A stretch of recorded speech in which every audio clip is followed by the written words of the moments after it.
বিসমিল্লাহির রহমানির রহিম। আসসালামু আলাইকুম। আমি আনিসুর রহমান, আমজনতা দল শুরু থেকে মূলত আমি গণ অধিকার পরিষদ থেকে আপনাদের সাথে ছিলাম, দলের বিভিন্ন দায়িত্বে ছিলাম। ময়মনসিংহ বিভাগীয় সমন্বয়ক ছিলাম, জামালপুর জেলা আহ্বায়ক এবং কেন্দ্রীয় কার্যনির্বাহী কমিটির সদস্য, বিভিন্ন উপকমিটিতেও ছিলাম ইতিপূর্বে। তো আমি এখন যুগ্ম সাধারণ সম্পাদক পদ 2 পদে নির্বাচন করছি। আপনাদের দোয়া এবং সমর্থন চাচ্ছি। নির্বাচনের ফলাফল যাই হোক, আমি আপনাদের সাথে ছিলাম, আপনাদের পরিবারের লোক, আপনাদের সাথে থাকতে চাই, প্রত্যেকের ভালোবাসা চাই। সবাই দোয়া করবেন আমার জন্য। আসসালামু আলাইকুম। অসংখ্য ধন্যবাদ। এ পর্যায়ে পরিচিত হবেন সাকুরা ইয়াসমিন। সবাইকে আসসালামু আলাইকুম। আমি দ্বিতীয় যুগ্ম সাধারণ সম্পাদক হিসাবে নির্বাচন করতেছি। তো আমাদের এই আমজনতা দলটা সবাই মিলে আমাদের কর্মকাণ্ডগুলো একটু স্লোতে, খুব ধীরে ধীরে আগাচ্ছি।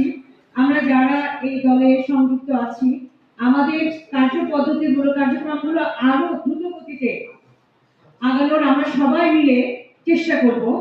আমরা সেভাবেই পরিকল্পনা নিয়ে আগাবো, যাতে আমাদের দলটাকে সবাই মিলে নিরপেক্ষভাবে দেশের কল্যাণার্থে সুন্দরভাবে এগিয়ে নিয়ে যেতে পারি। এই জন্য আমরা সবাই ওতপ্রোতভাবে আমাদের কাজগুলোকে খুব মনোযোগ সহকারে করে যাব। তো আমি নির্বাচনে দাঁড়িয়েছি, আমার সঙ্গে আরো 4 জন রয়েছেন। তো ওনাদের মধ্যে সবাইকে যারা আপনারা যোগ্যতা বিবেচনা করে সেভাবে নির্বাচনে তাদেরকে ভোট দিয়ে জয়যুক্ত করবে, সেখানে আমিও একজন প্রার্থী। সুতরাং আমাদের দোয়া এবং দোয়া কামনা করতেছি। এই বলেই আমি আমার বক্তব্য শেষ করছি। Thank you. অসংখ্য ধন্যবাদ। এ পর্যায়ে পরিচিত হবেন কবি আবু জাইদ। ধন্যবাদ সবাইকে। পরিচয় দেওয়ার আসলে কিছু নাই ভাই, রাজনীতি করতে আসছি, রাজপথে আসছি। আমার লাইফেরই মধ্যে এটা প্রথম নির্বাচন। একটা মানে নির্বাচনী ফিল পেয়েছি, মনে এমপি হয়ে গেছি। ব্যাপারটা এরকম। আমার এখানে দারুণ একজন যোগ্য প্রতিদ্বন্দ্বী আছে, আমাদের সোহেল ভাই। সোহেল আমিন ভাই অসাধারণ মানুষ।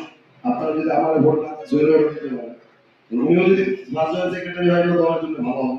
বাকিটা আপনাদের দিচ্ছি। আমি আসলে কারো কাছে ভোট চাই নাই, কোনো কারোর সাথে কথা হয় নাই। সবাই আমার বলতে আপনি ভোট চান না, কি ভোট চাবো ভাই? চাওয়ার কি আছে? আপনারা তো জানেন।